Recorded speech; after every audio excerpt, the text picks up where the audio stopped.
Ça fait maintenant plus de 4 ans que je travaille dans le monde de la cybersécurité, et malgré tout ce qu'on a pu voir comme nouvelles technologies, comme le cloud, la blockchain, le big data, j'ai l'impression que le niveau a pas tellement évolué que ça au final. Par exemple, comment est-ce possible qu'en 2016, une grande partie de l'internet mondial ait été indisponible juste à cause d'objets connectés qui aient été piratés? C'était ça la grosse actu fin 2016, et du coup je me demandais comment c'était possible, encore aujourd'hui, de mettre en production des objets connectés qui soient autant vulnérables. C'est peut-être parce que je suis assez jeune dans ce milieu et que j'ai pas du coup une vision globale, je sais pas. L'année dernière, on est allé aux assises de la sécurité à Monaco avec l'équipe du Comptoir Sécu. C'est un espèce de grand événement qui regroupe l'ensemble des éditeurs de sécurité informatique. Du coup, j'ai emmené ma caméra dans l'espoir d'interviewer un peu les ténors du milieu pour qu'ils puissent répondre à mes questions. Qu'est-ce qui s'est passé exactement en 15-20 ans de cybersécurité? Comment est-ce qu'on en est arrivé là? Et surtout, comment rehausser le niveau maintenant?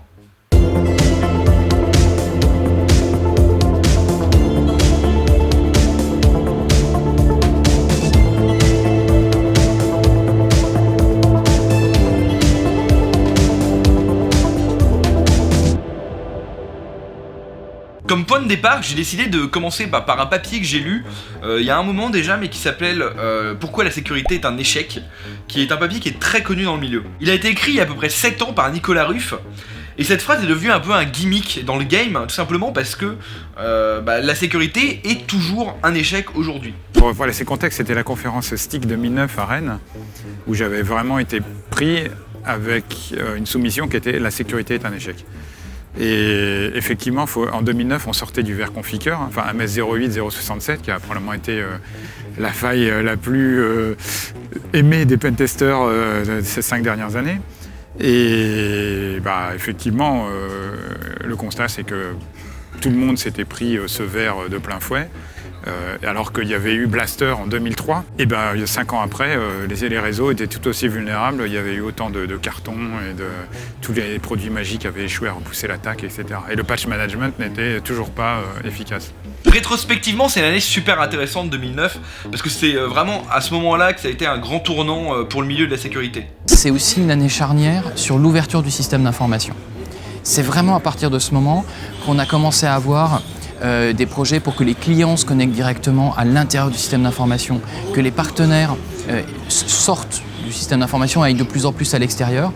Et donc c'est à partir de ce moment-là où on s'est rendu compte que le modèle de sécurité un peu historique qui était de dire je suis chez moi, j'ai mon périmètre, j'ai mon château fort, ça commençait sérieusement à se fissurer, à se fendiller d'un peu dans tous les sens. La muraille craquelait et qu'on a commencé à avoir des projets justement d'ouverture du système d'information et de déplacement de la sécurité vers les zones les plus sensibles. L'ouverture du système d'information ou de l'informatique en général avait rendu complètement obsolètes les anciens modèles de sécurité.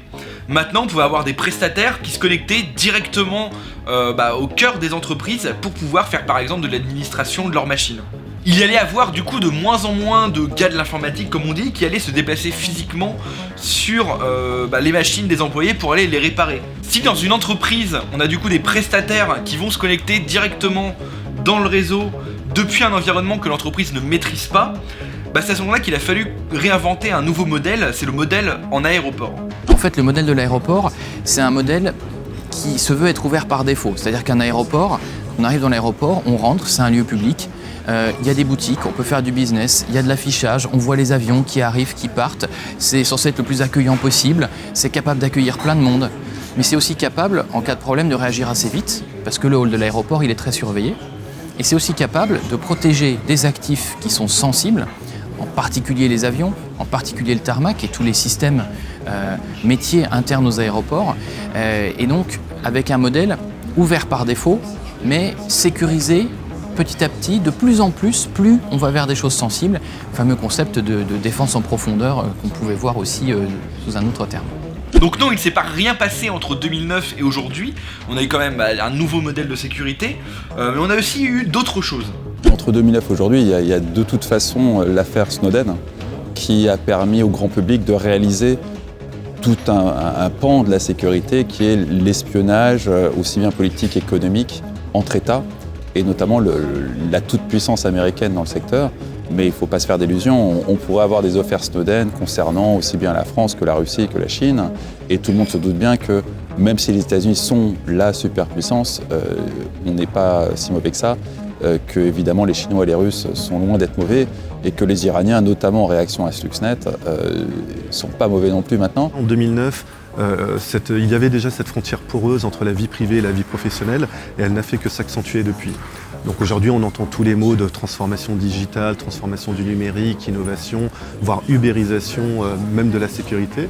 Alors, ce sont beaucoup de gros mots, mais qui, mine de rien, sont une réalité. On le vit et aujourd'hui, rien que pour l'illustrer, lorsqu'on s'adresse lors de campagnes de sensibilisation à nos collaborateurs, leur parler de sécurité, strictement de sécurité, n'intéresse plus personne. Dès lors où on arrive à amener le terrain de la sensibilisation à la sécurité, aux risques cyber, sur un terrain de la vie privée, les collaborateurs immédiatement en prennent davantage conscience. Par exemple, un employé qui va utiliser son téléphone personnel et donc potentiellement vérolé pour accéder à sa messagerie professionnelle, ça va augmenter la surface d'attaque. D'un autre côté, on a aussi une course à l'armement cyber par les gouvernements qui ne vont pas forcément aider les responsables de la sécurité du système d'information, les RSSI, notamment par exemple l'espionnage massif des populations ou encore l'implantation de failles dans des logiciels par les gouvernements.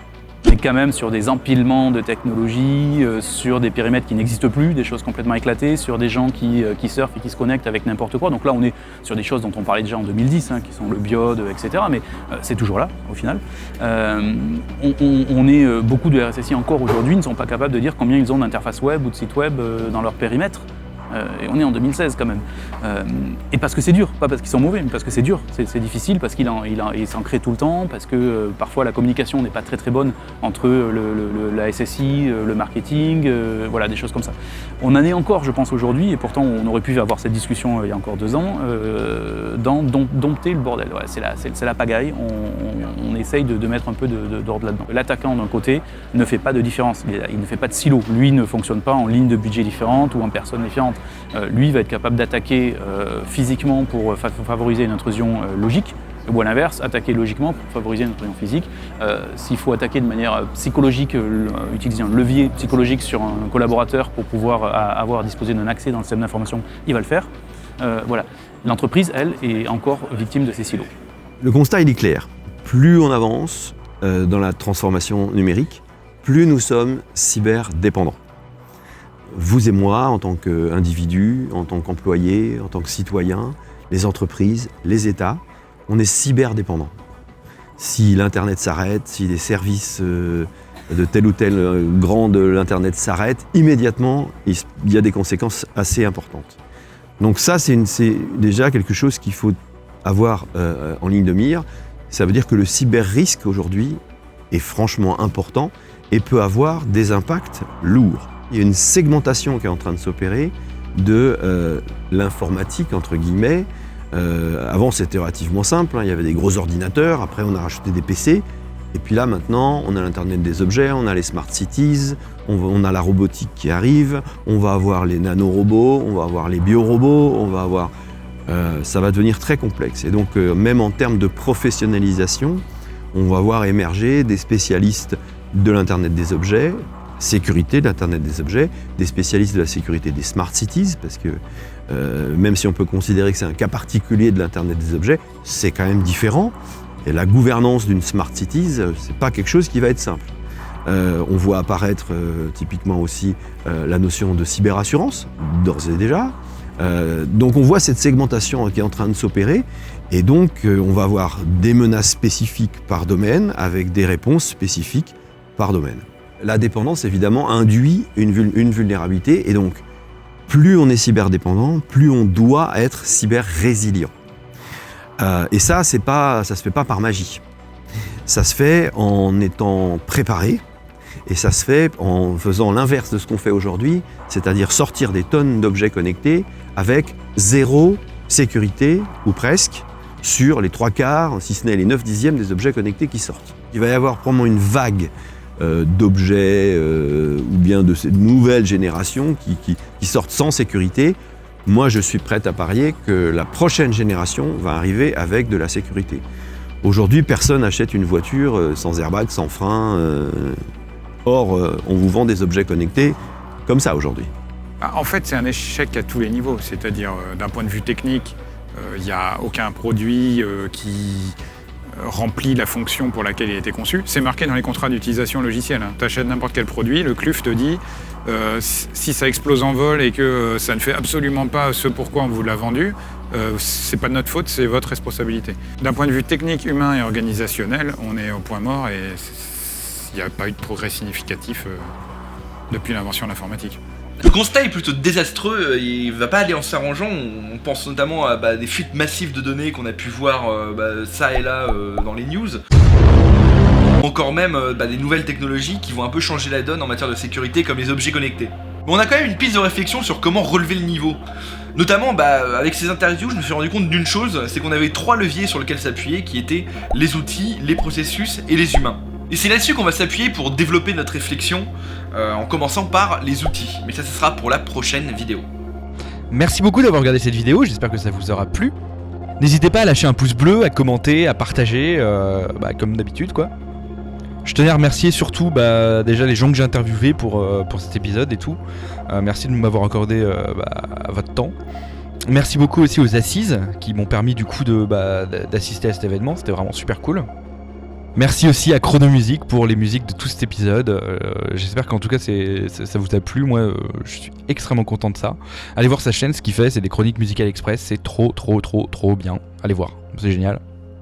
Et merci aussi à Rafi de Sweetberry pour toutes les icônes que vous avez pu voir. J'en ai mis quelques-unes, elle m'a fait ça. C'est vraiment trop cool.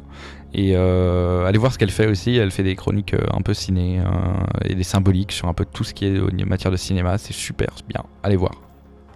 Sur ce, portez-vous bien et à la prochaine.